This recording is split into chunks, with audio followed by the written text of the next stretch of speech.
Abra sua Bíblia, por favor. A primeira carta aos Tessalonicenses, no capítulo 5.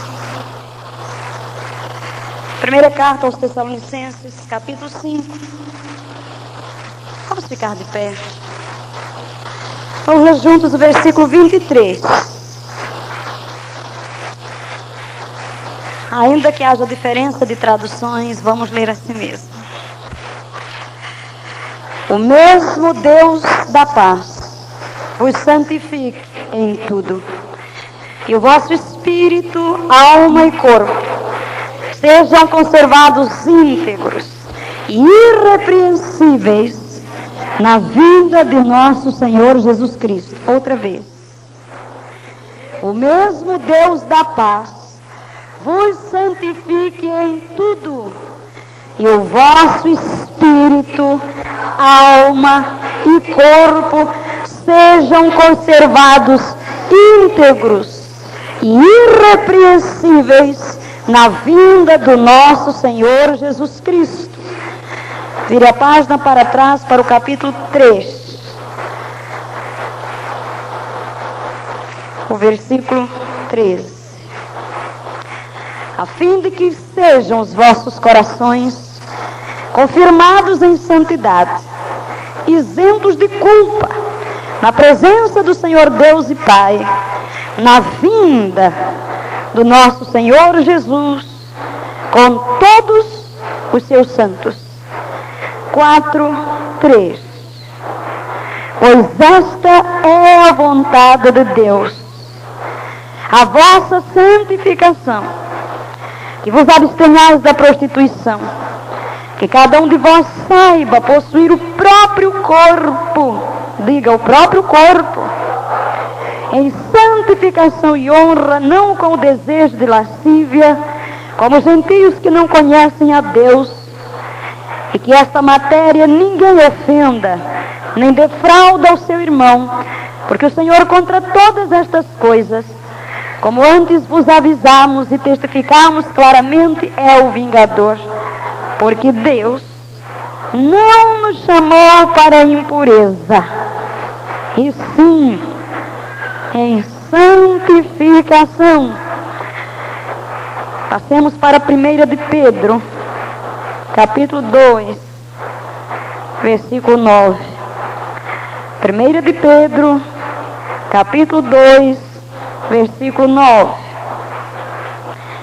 Vós, porém, sois raça eleita, sacerdócio real, nação santa, povo de propriedade exclusiva de Deus, a fim de proclamardes as virtudes daquele que vos chamou das trevas para a sua maravilhosa luz. Capítulo 1, versos 15 e 16. Pelo contrário, segundo é santo aquele que vos chamou, tornai-vos santos também, vós mesmos, em todo o vosso procedimento. Diga, em todo o vosso procedimento. Porque está escrito, sede santos, porque eu sou santo. Hebreus 10, 2. Hebreus 10, 2.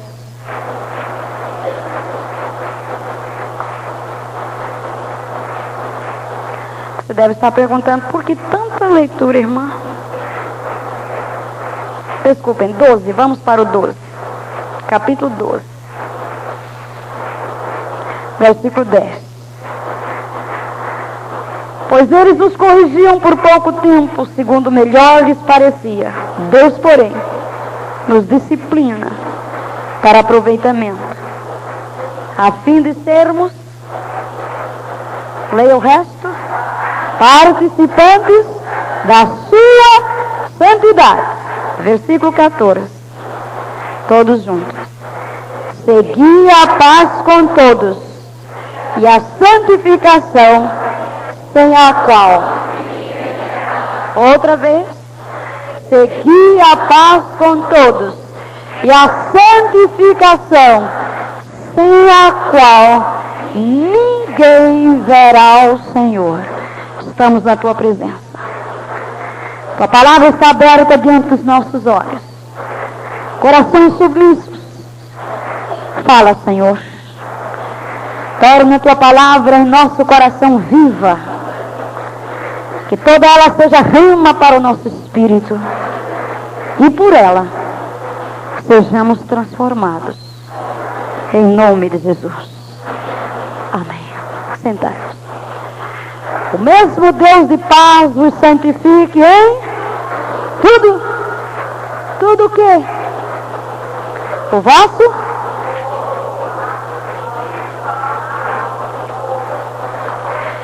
Olha, vocês estão mostrando onde reside a nossa confusão.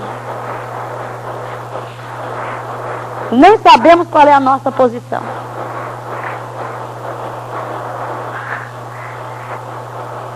Somos um ser trino. Compostos de quê? Vocês estão vendo? Olha a tropa daqui. A tropa daqui começou logo. Corpo, alma e espírito. É assim que o povo fala. E é assim que o povo vive.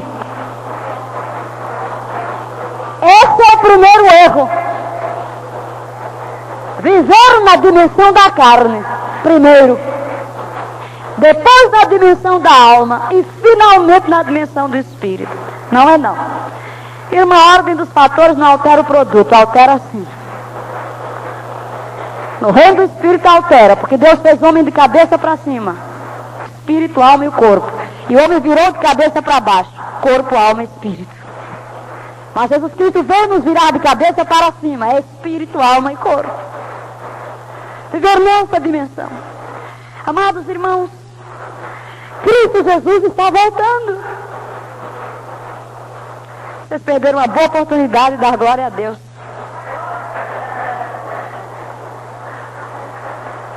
Cristo Jesus está voltando. Mas isso deve nos fazer tremer também. Porque o texto diz, para que o vosso espírito, alma e corpo sejam conservados, íntegros e irrepreensíveis no dia da vinda do Senhor Jesus.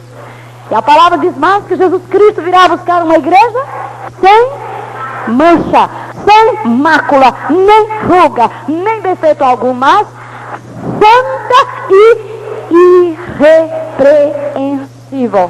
Onde? No espírito, na alma e no corpo. Se o Espírito nos traz a consciência de que Cristo está chegando, glória a Deus e aleluia, mas ai de mim. Cristo Jesus não virá buscar igrejas locais, sabemos disso. Cristo Jesus virá buscar os vencedores.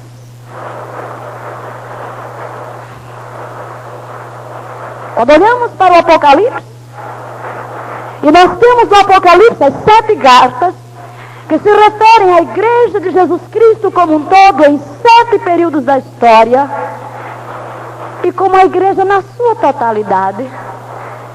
E a todas essas cartas, Jesus dirige uma palavra específica ao vencedor.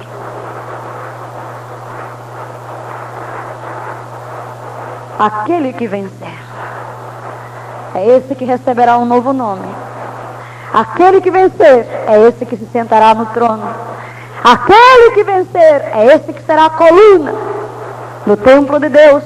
Aquele que vencer, é esse que receberá um novo nome, o nome de Deus, e o nome do Filho, e o nome da cidade do meu Deus. É o que vencer.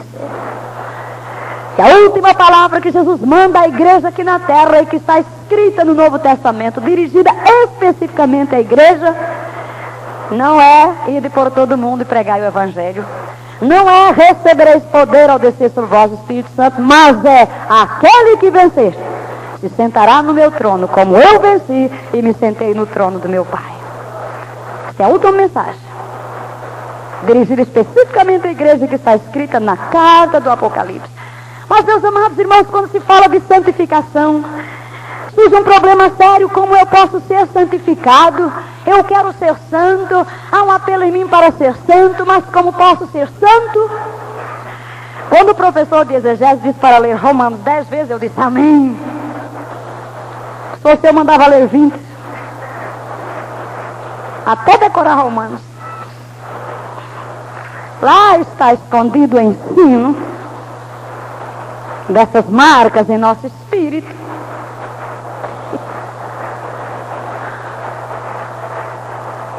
Mas temos buscado a face do Senhor sobre os problemas do pecado, da queda e da derrota na vida da igreja. E o Senhor tem trazido ao nosso coração algumas revelações. E é dessas coisas que queremos falar. Como viver a vida santa de Deus. Como encarnar a vida santa de Deus em meu espírito, em minha alma e em meu corpo. O texto que nós lemos aqui diz: o Deus de paz vos santifique. Logo, quem santifica é Deus. No entanto, diz que sede santos. Então eu tenho uma parte nessa santificação. Em toda a obra da redenção, há dois lados na moeda. Um é o lado de Deus e outro é o lado do homem. Operação que transcende o nosso limite. Eu não posso fazer nada para ser santo posicionalmente. É Deus que imputa a cada um de nós a sua santidade. Ser santo é ser separado para o uso exclusivo de Deus. Eu não mereço a justiça de Deus, mas Deus mesmo em Cristo me santificou. Deus mesmo em Cristo me separou para o uso exclusivo de Deus. No entanto, essa santidade posicional, essa santidade que fala de um ato de separação, tem também o seu lado do aspecto moral. E da minha resposta, aquilo que Deus me fala. E nós estamos vivendo drama na igreja, em que estamos dizendo uma coisa e vivendo outra coisa. Em que nos chamamos santos e vivemos como pecadores. E nos desculpando, dizendo, nós somos também pecadores. A única diferença é que somos pecadores salvos.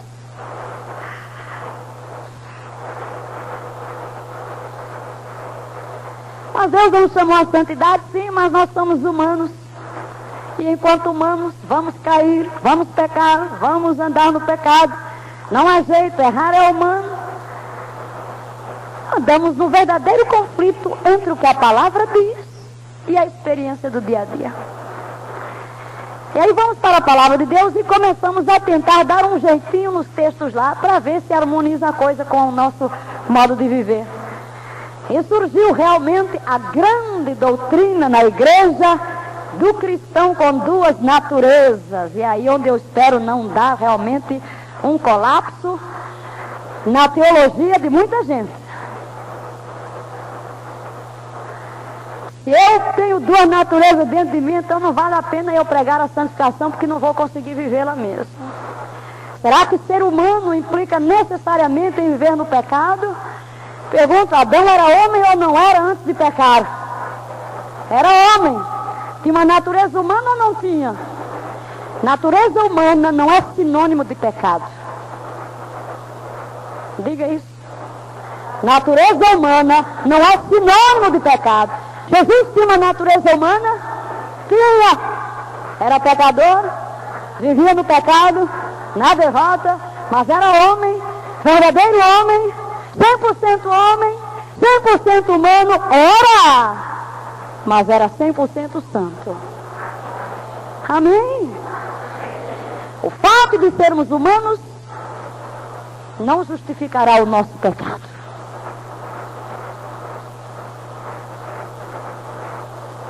Se a morte de Cristo naquela cruz do Calvário não tem poder para me dar vitória sobre o pecado aqui na terra, a obra de Satanás é mais poderosa do que a de Jesus.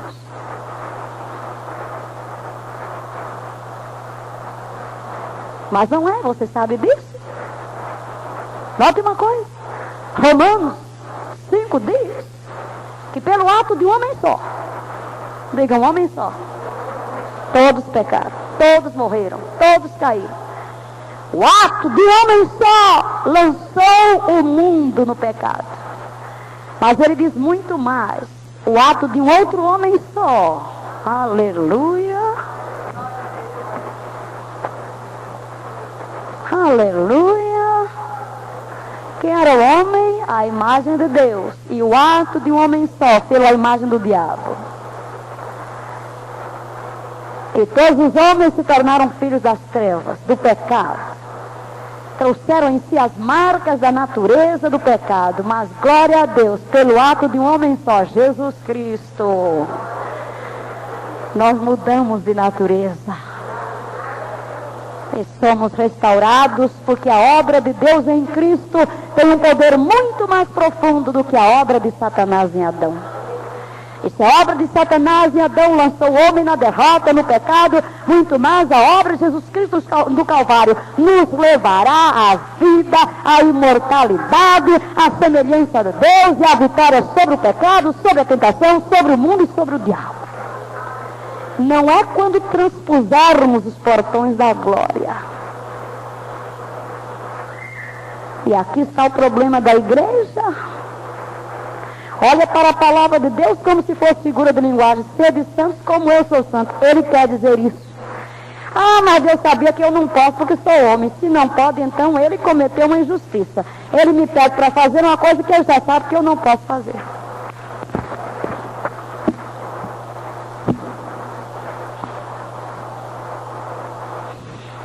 Vamos parar, né? Vem chumbo grosso.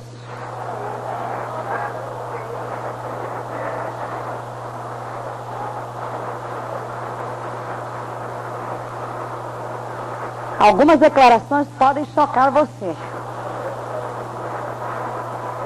Mas se você ler a Bíblia a esse ritmo, 10 vezes cada livro ali da Bíblia, e ver o que a Bíblia diz, não o que os teólogos disseram, você vai mudar sua visão do cristianismo. E a igreja assumirá a sua verdadeira identidade em Cristo e se levantará. E nessa última geração realizará as obras de Deus na terra. E viverá a vida de Deus na terra. A Bíblia não é um livro de figuras.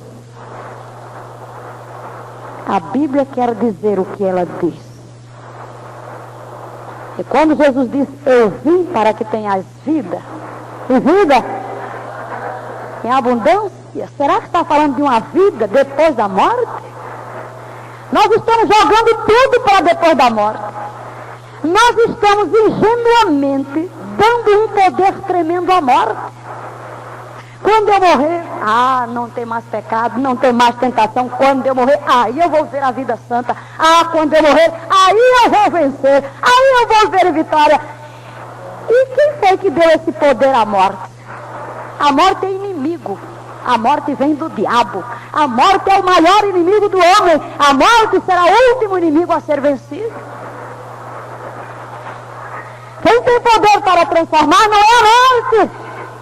Quem tem poder para transformar é Jesus Cristo pelo poder da cruz e do seu sangue vertido na cruz do Calvário e pela operação do seu Espírito em nossas vidas. É através desse poder e dessa operação que nós alcançaremos a vitória sobre o pecado. Não é lá, é aqui. Não é lá, irmão, não, lá não precisa de vencer nada. Quando eu preciso de vitória? Quando o inimigo me bate a porta. Quando preciso vencer? Quando estou numa luta. Lá eu não tenho inimigo para me bater a porta. Lá eu não tenho conflito, não tenho combate. Lá eu vou celebrar a vitória. Jesus disse, esses aqui venceram. Venceram onde? Lá na terra. Foi na terra que eles venceram. Foi na terra que pelo sangue do Cordeiro e pela palavra do seu testemunho venceram. Venceram o quê? Venceram a tentação, venceram o pecado, venceram o mundo e venceram o diabo. Jesus disse, e eu venci, e aquele que vencer vai se sentar no meu trono. Venci onde? Lá na terra. Onde Satanás está operando, ali eu venci. No mundo tereis, não é no céu. Mas tudo de bom ânimo, eu venci, não venci no céu. Porque no céu não tem aflição. Foi na terra que eu venci. E vocês vão vencer, porque eu venci.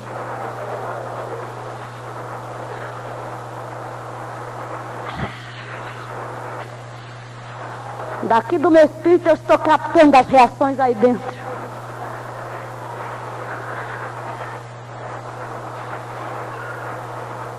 Não se incomode, se chocar muito hoje à noite. Até domingo você se recupera. Aleluia. Com a palavra.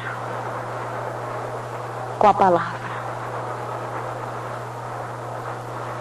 Grande é o plano da redenção. Grande é a obra de Jesus Cristo. E a vida que ele veio na terra é a vida que você e eu temos que viver. Não é só aqui. Ah, mas ele venceu porque ele era Deus. Então não me peça para vencer, porque eu não sou Deus. Mas ele disse taxativamente, quem vencer, qual é a palavrinha depois disso? Aquele que vencer, como está em Apocalipse 3:21, se você não sabe. Aquele que vencer,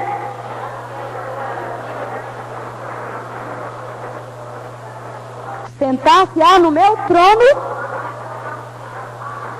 Diga, bem alto, grite essa palavra. Assim como, diga todo mundo, assim como. Diga de novo, assim como. Assim como que eu venci.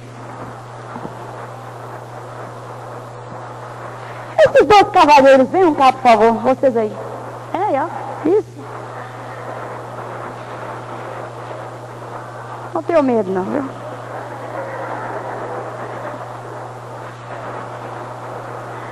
Vamos dar uma tarefa a eles dois.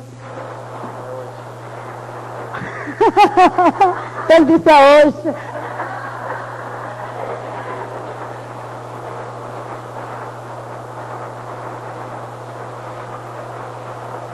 Eu digo isso aqui. Olha, eu vou dar um prêmio a vocês dois, a quem chegar primeiro lá naquela porta. Mas você vai correndo e você vai assim, olha, põe o pé na frente do outro. Vamos lá. Pode já? Agora.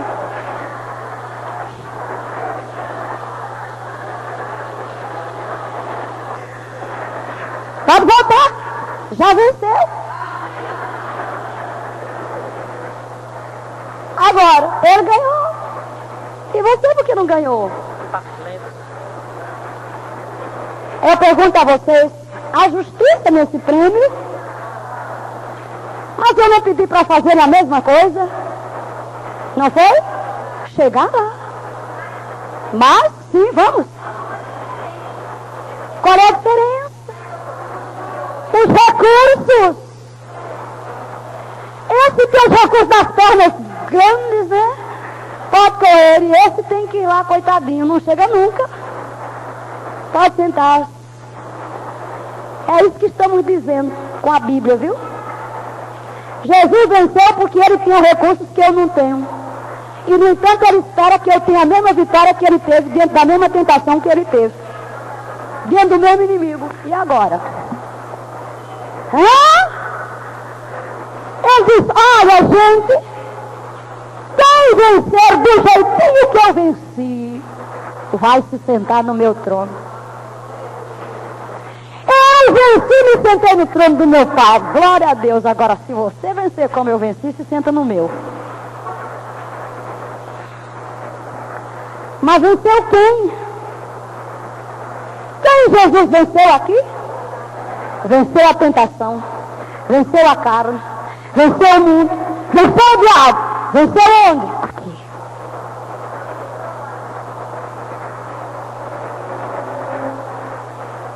E o que ele espera que eu faça? A mesma coisa. Que eu vença o diabo, que eu vença a Deus. Mas ele era Deus, eu sou homem. Acontece que ele não viveu na terra como Deus. Viveu como homem. E aí onde está a diferença? Que às vezes não queremos entender. Nós olhamos para Jesus na sua vida terrena como se fosse simplesmente Deus, vivendo a vida sobrenatural de Deus aqui na terra. Mas eu, como não sou Deus, mas se nós lermos Filipenses 2, vamos ver que Jesus Cristo, antes de chegar aqui, desceu numa escada. E o primeiro degrau foi esse. Colocou de lado seus atributos de Deus.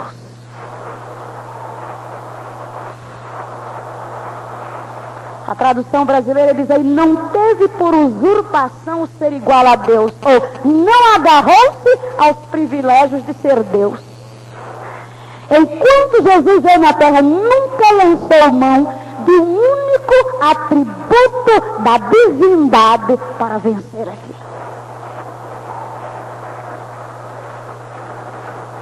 Despojou-se da glória, colocou de lado seus atributos de Deus e foi achado em forma de homem. Fez-se homem, 100% homem. Jesus viveu na terra como Adão deveria ter vivido, como filho. Vocês já pensaram que Deus, no sentido estrito da palavra, não gerou um filho? Pois se alguém é gerado, não pode ser Deus, porque teve começo.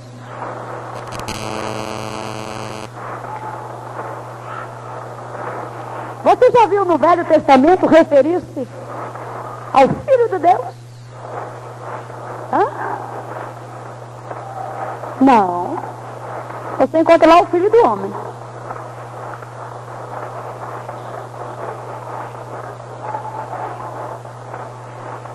E aí onde os maometanos não conseguem entender o evangelho que nós pregamos, quando dizemos que Deus tem um filho. Deus não pode ter um filho.